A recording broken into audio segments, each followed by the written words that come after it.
we go a little off the rails, that's okay. Okay, I'm just waiting for this thing to load up. So are you guys still allowing people in the office or no? No, we've been home this is 4.5 weeks now. I've been, other than the hospital for 50 hours with my wife, I've been home for the last 4 weeks. So I came in today I'm actually shooting 3 or 4 other videos for Craft Beer Rebranded and talking to you. So Yeah. no, we're all working from home. Got it. And I'm really tired of it. Yeah. Yesterday was like, so we're live on YouTube, but yesterday was the first day where I think it finally hit me. Like I was just agitated. I was frustrated. I couldn't like pinpoint anything specifically other than like, I've hit peak level of like being at home, and I've had a pretty good system here to keep myself occupied, but yeah, yesterday just like all came to a head. Yeah. So Isaac, thank you for joining us on our YouTube live show. First of all, I want to say congratulations on the birth of your new baby girl. Thank you. Awesome. Yeah, it went smooth. Yeah. Yeah. Well, that's always good, especially during these times, man. Was it weird being in the hospital for all that? Like, did they let you in the room and everything? Yeah, and there was a big concern that wouldn't happen leading up to it. So we were strictly not even ordered groceries the week or two ahead of time because it was shifting day to day. We went in, we were screened, we were there for 50 hours, we left. The PPE was changing the whole time. They'd come in 1 hour with nothing, and the next hour they'd be suited up with masks, and that's like it's very disconcerting. But yeah, we came home and mom's healthy, baby's healthy, and we're all good. Yeah, that's amazing. That's awesome. So they tested you when you were there? No, I didn't get a test. They ask. I don't think the screener's that good, but it's faster than an actual test. They just ask you if you've traveled and if you're sick and stuff. But no, I haven't actually been tested yet. Okay. And almost as important as a congratulations as the birth of your daughter is you are officially the first 3-time guest on the podcast. So yes, I'll give you a solo clap for that. But no, seriously, I know things are kind of crazy right now. Everybody's kind of scrambling just to try to make things as normal as possible and make sure that their businesses are continuing to thrive. I personally really appreciate you sitting down to talk to us for a little bit. And when I reached out to you, really was with the thought that the food and beverage industry really has been one of the hardest hit industries when you just think about like what the restrictions are on what people can do and the types of people that work there. And really that's your bread and butter are the people in these industries. So how has this impacted your business? Like what have you guys had to do to respond to it all? Well, it's been scary. I know I need to stand proud and give you big, like cool CEO talk, but it's been really scary because our positioning is entirely food and beverage. So in the span of 1 week, 2 week, 3 weeks, we saw, maybe 3 or 4 projects get paused. A couple projects probably get killed. We have a whole lot of receivables out there that we're having a hard time getting in the door right now. So as a company that works with those people, I don't want to complain too badly because I know a lot of friends, a lot of clients are laying off crazy amount of people. They're hurting way more than us. So I don't want to complain too badly, but yeah, it's uncomfortable. CODO luckily has a cash reserve to kind of weather a while. We can extend that as need be too, but it's been really uncomfortable. Yeah, our positioning is dead on with the group that's been the most impacted with this. And have your clients that you work with, have they kind of reached out to you in terms of like in an advisory role potentially of just like, hey, what would you suggest that we do? I mean, some of what you guys are doing outside of just like brand strategy might be some business strategy potentially just on how they go about things. So have they reached out to you with some of that kind of stuff? A little bit. We're having strategic conversations with some folks, but unfortunately, a lot of the decisions that are being made right now come right down to runway and how much cash you have and if you can get any assistance and what you can do. We helped a lot of people the first couple of weeks shift to do more tactical things, like what would it be, adding business card sales to their site, carry out packaging. We did a lot of pro bono label work for folks, and we just basically kind of did as much as we can to support people, stop hounding people for invoices when they're, not having money come in the door. So we've helped a little bit, but unfortunately, there's not much advice I can give someone when their ability to earn revenue is not a thing. So we're helping as much as we can. Yeah, and what you're seeing is just like so much information coming out almost on a daily basis. Like I think within the matter of a week, we saw so many things change where tap rooms could allow for carry out, and some people were kind of ahead of the curve there, doing completely touchless or like touch free kind of stuff where they were already bringing out to your car, and then that got transitioned into curbside pickup only, and even that, a business that kind of thrives and makes the majority of its money with tap room sales can't necessarily survive off of that, right? Especially when everybody else is getting hard hit too. No, and we're having conversations with folks like that privately too. I mean, buying gift cards is great. Buying as much beer and food as you can from them is great. But I mean, people are down revenue wise, if they're lucky, 60, 70, 80%. I mean, it's hard to even kind of get your hands around what's going on right now. It's hard. Yeah, and you sent me a study from the Brewers Association, an impact survey study. So let's talk a little bit about some of those numbers, just for people that are or aren't paying attention, just to how hard hit this industry is. And really, it's one of our, and I'm speaking for myself here, one of my favorite industries around, right? Like I love supporting our local craft brewers and national craft brewers as well. But when you start to look at some of these numbers, and we'll put them in the show notes, it's devastating to see what's happening. Yeah. For some context for folks, very quick rundown. In the year 2010, we had 1,800 breweries in the country. At the beginning of 2020, we had 8,000. So there were literally in the last couple of years, 1.5 to 2 breweries a day opening in the country. It's just staggering growth. And it's been driven almost entirely by the own premise. Own premise is a term for you sell predominantly or all through your own tap room. So you get that high dollar, high margin sale on a pint versus, packaging and distributing it. And those folks have just been gutted through this process because your entire revenue model is built on people coming to your brewery, drinking 2 or 3 beers and settling in, and they can't do that now.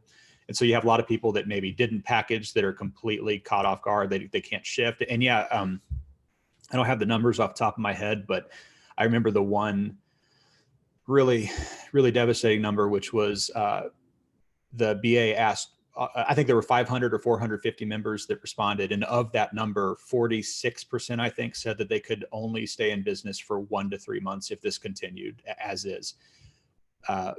That means that I think the number they also quoted was as many as 20%. That's probably a little on the high end, but as many as 20% breweries can actually just will close from this. I mean, and even if it opens up back in May and everything's fine and we don't have a second wave, there's going to be a very soft, I mean, we're talking about recession as well for the next who knows how many months. So it's going to be very soft, and this is bad right now. It's very bad. Yeah, and I was reading another publication, and this was a study conducted by Brewbound, so another trade publication, and the title might be a little bit misleading because of the choice of words, but their report shows that 46% of craft breweries may close within 3 months. I think that's piggybacking on the BAs. Yeah, and I don't have anything more to say about that. I hope that we're able to open up, or you're seeing some governments, this is something maybe we'll talk about later as an outcome of all this, but you're seeing a slackening in the restrictive alcohol laws. So, you can now, deliver to home and stuff like that, which is a good thing. But if people can't come to your brewery to buy your beer, you're going to see a really scary reckoning come from this. It's going to be a very different landscape in the next 3 to 6 months. And do you think that part of this is just a result of like this is just how this industry goes, is you operate on razor thin margins and you don't really have a lot of money to kind of keep in reserves for a catastrophic event like this? Or was this just like a lot of people got caught off guard? I think it's a little bit of both. I mean, I know it's the most overused word right now, but this really is unprecedented. We've never experienced anything like this. And I've never read a business plan or a SWOT analysis that said like global pandemic is like a possible threat. But I think, yeah, as far as just opening a brewery, even if you do it conservatively, it's a cash intensive thing. And you generally are, you're not over leveraged, but you have a lot of money wrapped up in the product. You don't realize any revenue until you sell it. So you have to pay, for your grain and for your yeast and for your X, Y, and Z, and not even counting payroll and staff and all that stuff. So the margins aren't that big unless you've grown to volume. There's in working with restaurateurs and breweries for so many years, it's funny. People think that's a glamorous job, and I know Eddie and Scott at Big Lug will talk about that too. Like we romanticize that, but it's a very hard blue collar job, and you're not getting rich doing it. It's a passion thing. You can survive doing it, and you can live well doing it, but very few people are getting wealthy doing it. Yeah, and that's unfortunately some of those people that are the most passionate, and kind of you see that through their product, might be the ones that are the biggest, the ones that suffer the biggest impact, right? Because they're not necessarily the most distributed, right? They put, purposefully maybe stayed small and relied heavily on some of the things that we were just talking about. And now that Yeah. that's taken away, you might not see that anymore. But you mentioned Eddie Sam and the guys over at Big Lug. They've been able to pivot quite well. And from the outside looking in, looks like they're doing obviously all they can, but they've got a community impact portion of what's going on, but also looks like they're really thriving in all of this. Can you speak on that at all? I know you've got a good relationship with Eddie.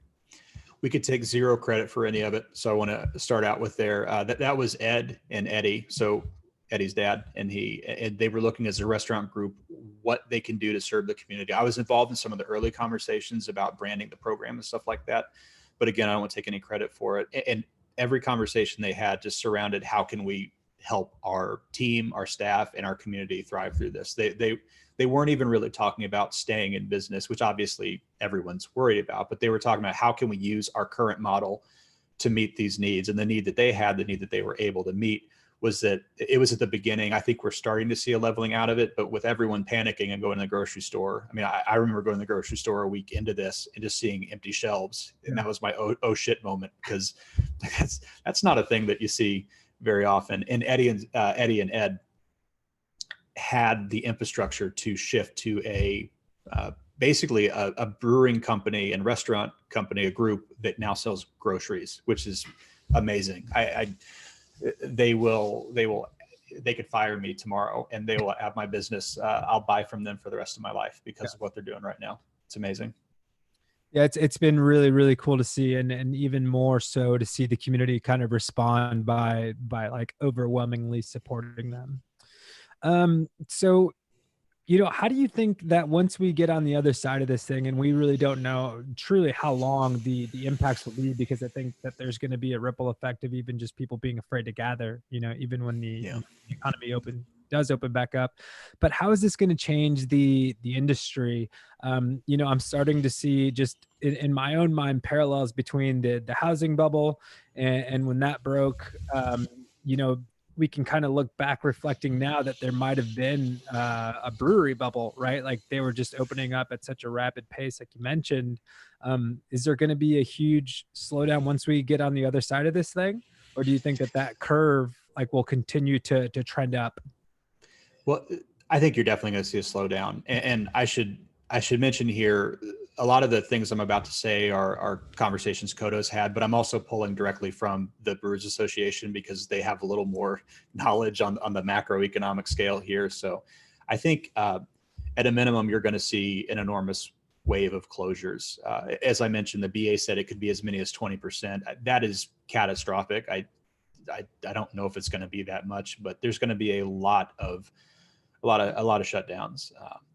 And so along with that, I think you're definitely going to finally see a slowdown in the openings. People have been talking about a bubble forever, kind of maybe misusing that word a little bit. Mm-hmm.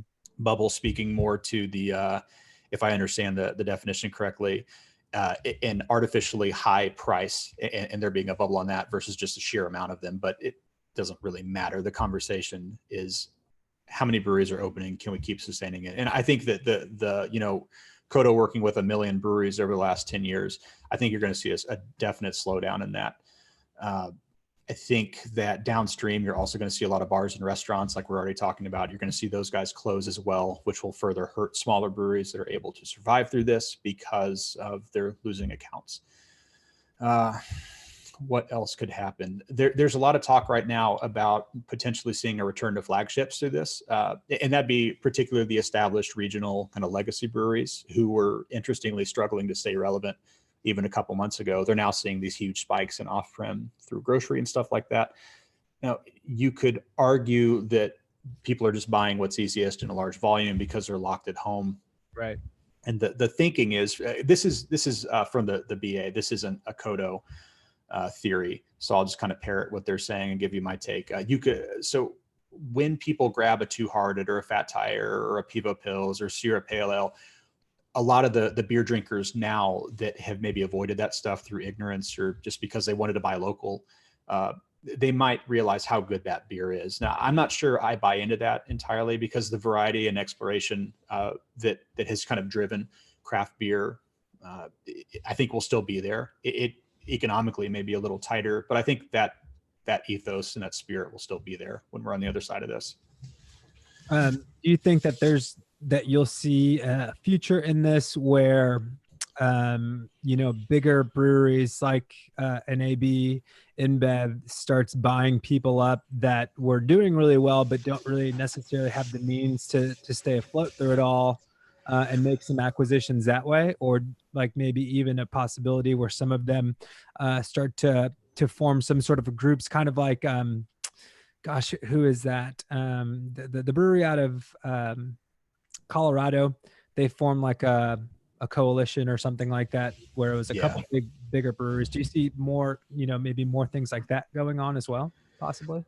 I think all of that is up on the table right now. I don't know that AB will necessarily. I mean, they'll always be buying breweries, but I think that we're, over the last month, CODO's already been in talks with. I think we've had 3 new business inquiries with people that are buying breweries right now. And in those talks, we were able to gather that that's because the breweries are selling because of the situation we're in. So again, that hints at people going out of business or selling. You could see a lot of interesting things happen, like, I guess you call them mergers and acquisitions, but I think it's, who is that? Oscar Blues and Funkworks, and there's another one. It was Oscar Blues. I couldn't think of the name. Damn it. That's a super cool model. I don't know how well or how fast that happens right now when we're kind of in the end times. We'll see what happens. But again, I think that anything's up in the air right now or on the table. Well, and I think that you have to kind of be thinking in those ways, right? Like the conventional way of thinking of like, okay, how are we going to survive this for the next couple months? Like everybody's already doing that, right? But it's just like, okay, when we get on the other side of this thing, assuming that we survive, how can we be creative, protect ourselves, and like make sure that if something like this were to happen again, like we have a plan. And I think being creative and doing things like Oscar Blues has done, specifically here in Indy, would be really freaking cool to see some of the powerhouses kind of join forces, right, and share resources and things like that. I think you're going to see that a lot in the third tier of our 3-tier system, when people combine forces to take advantage of distribution stuff. So whether they can cross state line or they can form their own companies, that's a really restrictive part of this industry. And I think you're going to see a lot of relationships there. And even one more note before I forget this, I think the entire ordeal, as we mentioned at the beginning here, has shown a major risk. I don't want to call it a flaw, but a major risk in the own premise market. So breweries that sell the majority of their beer through tap rooms with little to no distribution. And I think we're going to see a result in breweries, an uptick, who are hedging against future unexpected shutdowns, whether it's, this COVID becomes seasonal or the next pandemic or whatever happens. And we're already working with people and hearing these conversations where people are talking about a more focus on packaging, not necessarily for distribution, but for carry out so that they can pivot. People are talking about adding drive-through windows. You're probably seeing a lot of people try to add crowlers right now, carry out programs, online sales, and an interesting thing that I think will come out of all of this is the more widely accepted service of what do they call them? Third party alcohol delivery groups, like Drizzly and stuff like that, where illegal. And you're going to see, I think, unfortunately, you're going to see a lot of packaging equipment hit the market at pretty good prices here in a few months. So that could help people speed this up as well. And I'm not, I haven't been paying that close of attention, to Governor Holcomb's daily, updates and things like that. But have some of these laws that have been bent here during these times for people in these industries, do you think that that's going to be an ongoing thing, or are these like tied to the pandemic? I don't know. Yeah. I would hope that they would continue, but the reason this is such a regulated industry comes from prohibition and comes from the taxes that you generate from it. It's kind of a sin tax from back in the day. So I don't know that the government wants to give that up. Right. So we'll see what happens. I'm hopeful that it continues, but we'll see. Yeah, and I'm curious, kind of, some of the lobbying groups that kind of lobby for bigger like chain liquor stores and things like that, whether or not that would have some sort of a sway into whether or not some of this stuff stays ongoing. But presumably they would, they've already had that benefit of those third party delivery services, right? Yep, and those are generally the groups that fight any sort of change because they have a pretty good position right now, and you don't want the little brewery down the street being able to drop a 6-pack off at someone's house. You want them to come to your liquor store and buy it. So yeah. I mean, I think 2 years from now, maybe that's too soon, but you're going to see, like, I mean, social distancing has become a real thing, and everybody joked about having drones deliver shit, but that's going to be a necessity, right? Yeah. And then you're going to have not actual drivers, but like drone flyers playing video games, like maneuvering through the sky, trying to deliver you your crowler of whatever hazy IPA or clear IPA is going to be like the new thing in that time. Yeah. So, you've been out of the office, you've been working from home, you have a new baby. You might have a little bit more downtime. You might have some stuff in the refrigerator that you're just like been staring at saying we need more room for food and less food for beer, especially now that we've got a new baby. Have you pulled anything out of a cellar, or have you been drinking anything fun lately? Oh, this is really lame. I've been sober for 50 days now. The 2 weeks leading up to the delivery, I needed to be on call, and ready to go at a moment's notice. And then when the world started to burn down, I just wanted to be sober and kind of deal with it rather than escape, frankly. So I really, I bought a bunch of beer at the beginning of this. I'm sitting on like 26 packs in my garage, but I haven't had a drop of it, and I'm just kind of waiting. So that is the lamest answer you've ever received to that question on the show. But yeah, I'm sober right now. No, I think it's great. As we have more of these conversations, you start to see, you kind of sift through all the bad, negative stuff, and you can actually talk about some of the good things that are happening as a result of this. And there's always, at least I always like to look for the silver lining, and you get into these conversations where you see some of that stuff, right? And I think, as a health benefit, that's going to be great for you for, freaking 50 days. It's almost 2 full months of not drinking. That's great. And not to say that you were drinking a bunch before then, but I think anytime you take a break is probably a good thing. So one interesting thing that if you're paying attention, you should have noticed is some of these creative alternatives that people are doing to stay in business. What you've seen a lot of is distilleries really turning into hand sanitizer manufacturers. Have you seen any other creative things that breweries or restaurants have been doing outside of something like this? A lot of people are doing what they can. So we already talked about Eddie, but that's a great example. Distilleries en masse making hand sanitizer is a good one. Being in the food and beverage industry, I'm not going to say that's all people can do, but that's generally what people are doing. I wish that CODO worked in it. I wish that we had a thing that we could pivot to start making masks and stuff to help people. I wish that some of our clients could, but we're doing what we can. Our clients are as well. So it's really just seeing people do whatever they can do quickly to help. Yeah. How about advice for any other businesses kind of along your size, maybe a little bit smaller, same size, maybe even a little bit bigger, just in terms of things that you've been able to learn over these last few weeks, just in how to handle business during these times? Yeah. I feel fortunate to be able to say that one of my biggest concerns has just been the kind of erosion of culture. I mean, that's something that I hate even saying that word out loud, but the group that we have here, our team is amazing, and we bullshit all day and we have a lot of fun at work. And I wanted to try to maintain that through this. So we have a couple bull sessions a week where we just get on, we have our traffic meeting and we have regular conversations throughout the week about work, but we just get together to talk about nonsense a couple times a week. And it's been really fun. I actually look forward to them. The other one, so there's that, if you can, if you are in a position to be able to do that. The other one is taking this time. I know I'd sent you that meditations and an emergency thing a while back. If you're able to work on any of the neglected things about your business, because there are always neglected things, like when you're running and gunning and running a business, even in in the before times, there's always things that are kind of getting left behind, whether that's operations, marketing, any internal programs.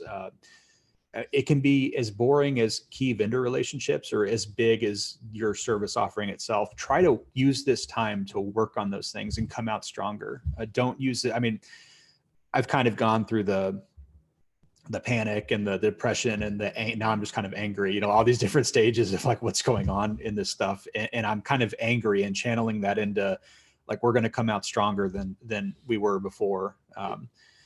And we're doing that by working. There are 2 or 3 big things that I don't necessarily want to go into in this conversation, but things that have been kind of pain points for CODO as we grow over the last couple of years. And we're going to fix those through this time. So if you can shift to that mindset to be more aggressive and on your toes, I think that'd be a good mindset to be in here. Yeah. And I think at a certain point, you have to let go, and this is so fucking cliche, but you have to let go of the things that you can't control. Right. And there's only, with having to be out of the office and having more time ostensibly to get things done, like there's only so much that you can do on that end. Right. So it's just like, to your point, like use this time to better yourself or your business, or, I was joking with my wife yesterday. I've never been to prison, but there is that saying, right? Like, do the time, don't let the time do you. And I think that there's also some time to just like let go and not do anything and veg out, because I think that that's probably, everybody probably needed that. But at the same time, don't let that be the core of what this is. This isn't like spring break, right? And then things get back to normal, because they won't be back to normal. And you're going to see people that will thrive after this, and you're going to see people that don't survive. And a lot of it is going to be down to the fact of like, what did you do with that downtime, right? And that's exactly what you're talking about. It's like, find those areas where you can be better. Yeah, I don't want to tell people what I was speaking specifically to business owners. I don't want to tell people what to do. I don't want to judge people if they want to just smoke weed and lay around the whole time. I mean, I'm not going to. I and my team and my family are going to come out stronger from this because we've decided to. And if you don't feel that way, that's fine too. You do you. But I do think that if you can, to your point of finding silver linings, this has been a lovely time of just spending day in and day out. Sometimes it drives me crazy, but hanging out with my 3-year-old daughter and just basically playing with her all day long. And then like kind of working in 10-minute chunks here and there, and hanging out with my wife and hanging out with our 2-week-old now baby. So there's not much hanging out there. Mostly just screaming. But it's been a really lovely time on that front. And I think that you should try to use it if you can productively, but I'm not going to judge anyone for doing what they need to do to get through it. Yeah. And like I said, it's okay to do nothing, right? Like there's, and I think that what I found through that just personally, is that I can be just as efficient in like the matter of 4.5 hours than I thought I was being in like an 11-hour day. You know what I mean? I know completely what you mean, because before the delivery, my wife, before she delivered our child, my wife was in her last week or so before maternity leave as a teacher. And so we were divvying up, you work the afternoon, I work the morning. And it's a little telling that you get, traditionally an 8-hour workday done in about 2.5 hours. I don't know if that's just because you have to, or because maybe I just spend most of my day fucking around, but it was pretty telling. Yeah. I like that. And, there's just like, I think it's also eliminated this thought of a work-life balance. I think it's more like a work-life flow, because I found this like joy in, sometimes I wake up at 4:30 in the morning, and that's just when I wake up without an alarm, and I'll knock out an hour and a half of work. And then that allows me to go on a run and do a workout and like cook a slow breakfast for my wife and I. And then I don't get back to my computer until like 10:30. Right. But I've been Yeah. able to find pockets and get the same amount done.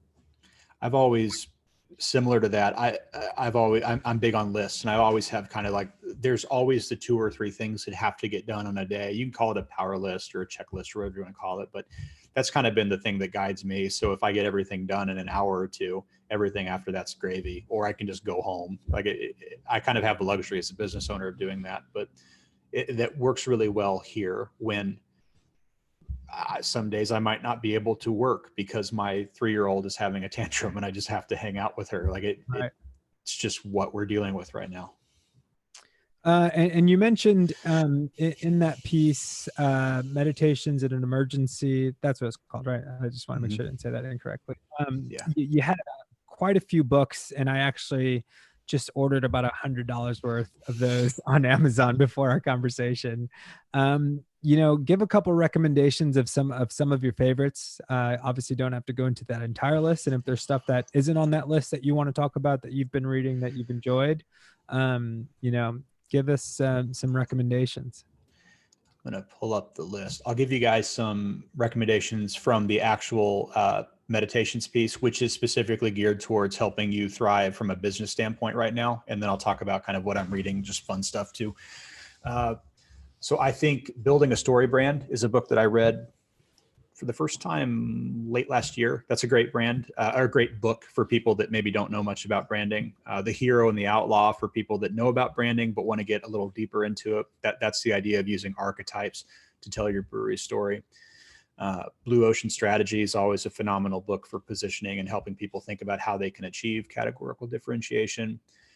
And then,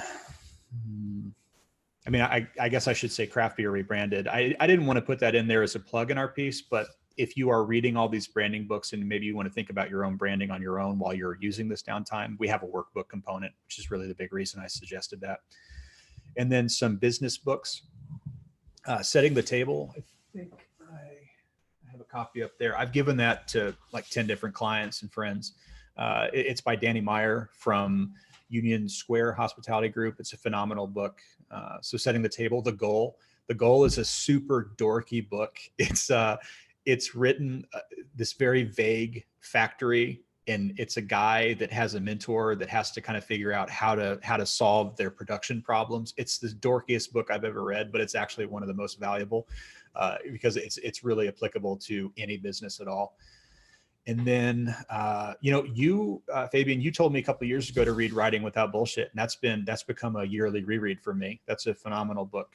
That made me smile to see that on the list. I was like, okay, good. He didn't think that was like a stupid book to recommend. No, you recommended that. I bought it instantly, and it changed how we write. I think is it Road, Reader, Objective?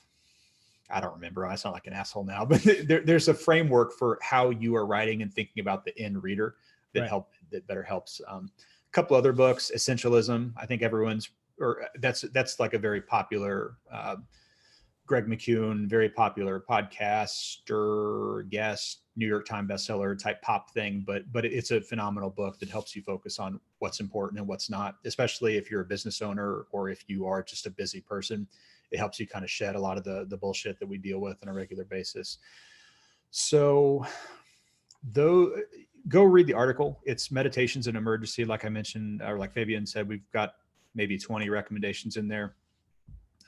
Other books that, I don't know if you want to talk about what I'm reading right now, but yeah, of course. I usually buy 4 or 5 books a month, but I'm kind of paused right now just for saving cash and sitting tight and seeing what happens. So I've been rereading and going through my library. and I'm really enjoying it. I'm reading things that I haven't read in a few years, and I'm trying to keep it light. Now's not the time to be reading Cormac McCarthy, maybe. So in the last month, I've reread Genghis Khan and Making of the Modern World, which is a really fun anthropology book. How long? That sounds like it's a really long book. It isn't. It's very accessible. It is maybe 350 pages.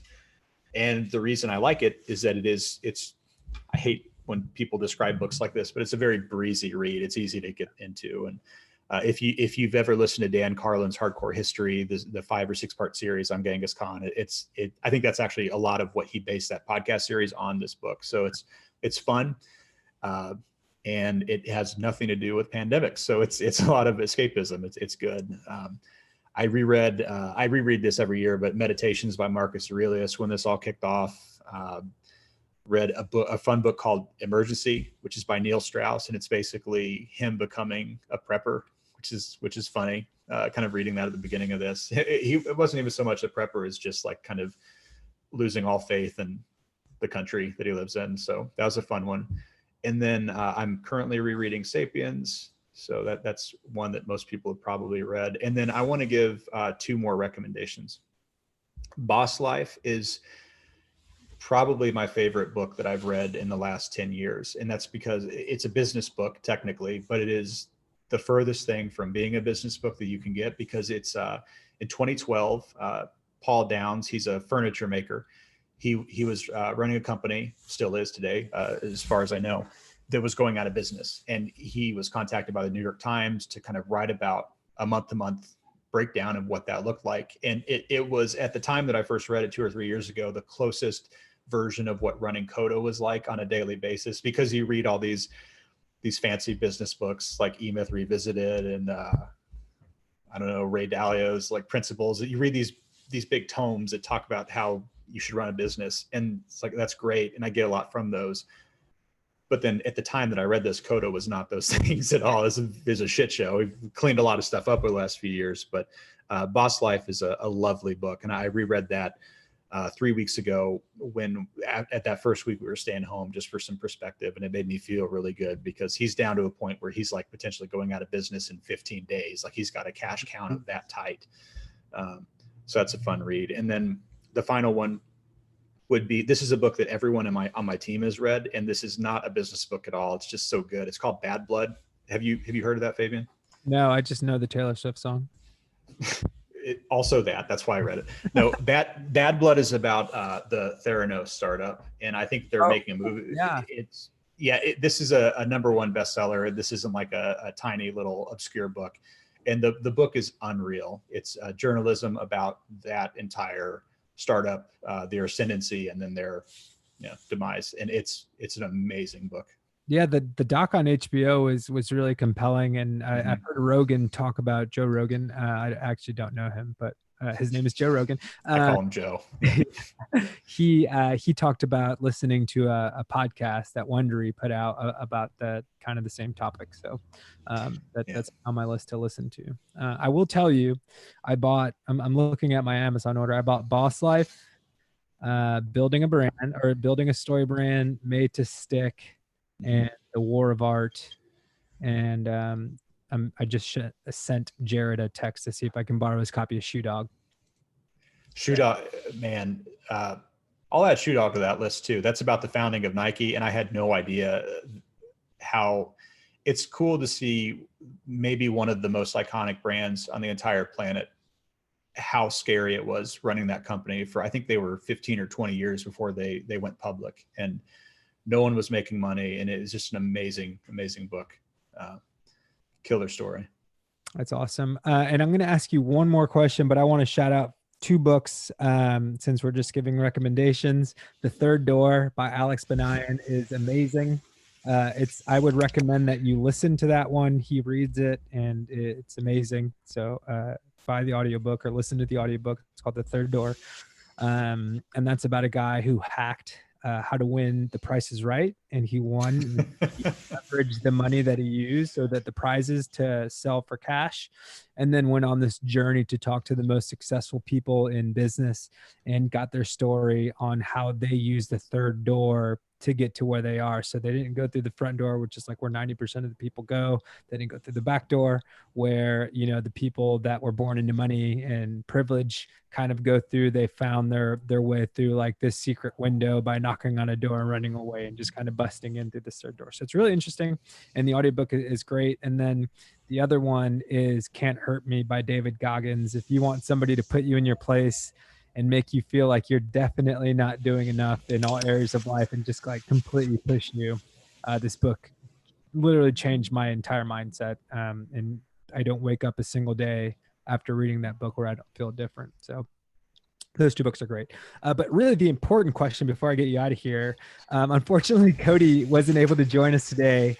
And if you have listened to our episodes or kind of follow him on LinkedIn, which is his favorite social media platform, you would assume that he's got some crazy conspiracies going on. So in any of your like your bullshit meetings that you guys have just to catch up, what kind of conspiracies is Cody throwing out there about what's going on, if any?